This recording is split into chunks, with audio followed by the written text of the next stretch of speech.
আসসালামু আলাইকুম দেশবাসী। আজ আমরা কথা বলবো কৃষক ও কৃষকের ব্যথা নিয়ে।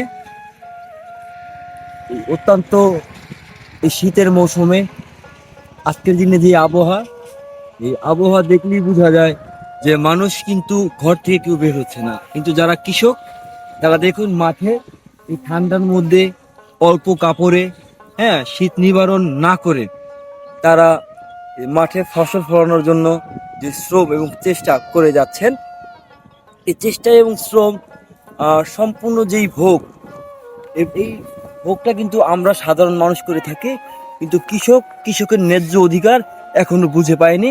তো আমরা কথা বলবো আজকে কৃষকের সাথে।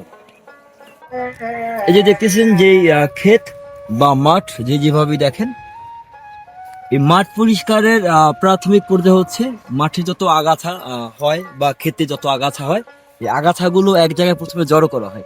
জড়ো করার পরে এই যে স্তূপ করা হয়, ছোট ছোট স্তূপ করা হয়। স্তূপগুলোকে কি করা হয়, ঠিক আছে, অগ্নি সংযোগ করে এগুলো বিনষ্ট করা হয়, যাতে পরবর্তীতে এগুলো যেন আর না ছড়াইতে পারে। সাফ সাফের কাজ করতেছে, ঠিক আছে। আমরা দেখতেছি হলো যেই আদি আমল থেকে যেটা চলে আসছে, যে সব ঘাস আগাছ এক জায়গায় জড়ো করে পুরানো হয়। তো এই যে আপনার এত শীতের মধ্যে, এই যে শীত, প্রচন্ড শীতের মধ্যে মানুষ কিন্তু ঘর থেকে বেরোচ্ছে না। মানুষ কিন্তু ঘরে কাঁথার মধ্যে শুয়ে আছে। এই যে আপনার তো কষ্ট করে যে ফসল ফলান, কিন্তু দেশবাসীর জন্যই ফলান, নাকি? তো আপনারা যে কৃষকের যে ন্যায্য অধিকার কিন্তু বুঝে পাচ্ছেন? এই যারা পাওয়ার হারিত পায়, এই যে কৃষকের দেখা গেছে সার দেন, ওই এত ওষুধ দেন, সে তো আমরা পাই না, পায় তো হে বড়ওয়ালা। তার মানে আপনাদের পর্যায়ে মানে কোনো ধরনের সুযোগ সুবিধা আসেন না না, এ আহে দেখা গেছে আপনি একজন মোড়া আছেন, আপনি দাঁড়াইছে, আপনি মন চাইলে দিচ্ছেন, দেখে দেখে আটা না দিলে না দিচ্ছেন না। কিন্তু কৃষকদের জন্য তো যেমন আপনার যে চারা, তারপরে যে বীজ, সার, এগুলো তো দেওয়া হচ্ছে। আপনারা কখনো সমাজ সেবা অধিদপ্তরে কখনো যোগাযোগ করছেন? গত বছর আইছিল, যে লাইন ধরে ধান লাগায় না, এরা আইছিল, কারবার আসার পর তারা আপনাদের কোনো সুবিধা না দেয়নি? না।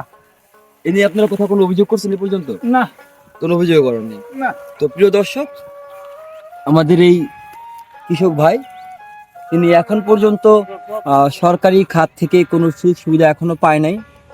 যেখানে ক্যাম্পেইন, আমরা অনেক ধরনের ক্যাম্পেইন শুনে আসছি ইতিপূর্বে, কৃষককে বাঁচানোর জন্য সরকারিভাবে ব্যাপক ব্যাপক কর্মসূচি ও পরিকল্পনা গ্রহণ করা হয়েছে, যেখানে কৃষকের জন্য ফ্রিতে সার, বীজ এবং কৃষক কিভাবে অল্প অল্প পুঁজিতে কিভাবে অধিক ফসল ফলাইতে পারে অল্প খরচে, এই ধরনের বিভিন্ন ধরনের ক্যাম্পেইন আমরা পূর্বে শুনে আসছি। কিন্তু মাঠ পর্যায়ে আসলে দেখা যায় যে কৃষক তেমন কোনো সুবিধা পাচ্ছেন না।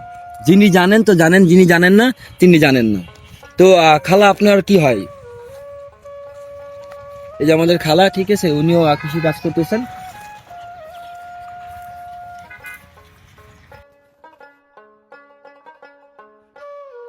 আজকের মতো আমরা এখানেই বিদায় নিচ্ছি। তবে এই বিদায় না, আমরা চাই কৃষকের ন্যায্য অধিকার বুঝে পাক এবং ফিরে পাক।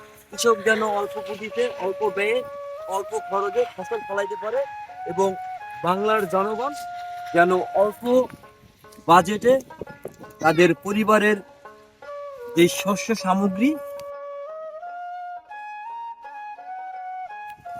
কৃষক যেন বাংলাদেশে অল্প খরচে ফসল ফলাইতে পারেন, এবং আমরা যারা সাধারণ মানুষ আছি, আমরা যেন অল্প ব্যয়ে অধিক ফসল বা অধিক সবজি, অধিক সামগ্রী আমরা ক্রয় করতে পারি। যখন আপনার উৎপাদনের খরচ কমানো যাবে, তখন কিন্তু বিক্রির যেই মূল্য, সেই মূল্যটা হ্রাস করা যাবে। তো এখন আমাদের বাংলাদেশে উৎপাদনের যে খরচ, সেই খরচ অনেক বেশি। আর থার্ড পার্টির কারণে আমরা যারা সাধারণ ভোক্তা, আমরা 1 টাকার মাল খাচ্ছি 2.5 টাকায়। তো কৃষককে সহযোগিতা করতে হবে, কৃষকের দিকে খেয়াল রাখতে হবে। কৃষক যদি বাঁচে তবে দেশ বাঁচবে, সাধারণ মানুষ বাঁচবে। ধন্যবাদ, আসসালামু আলাইকুম।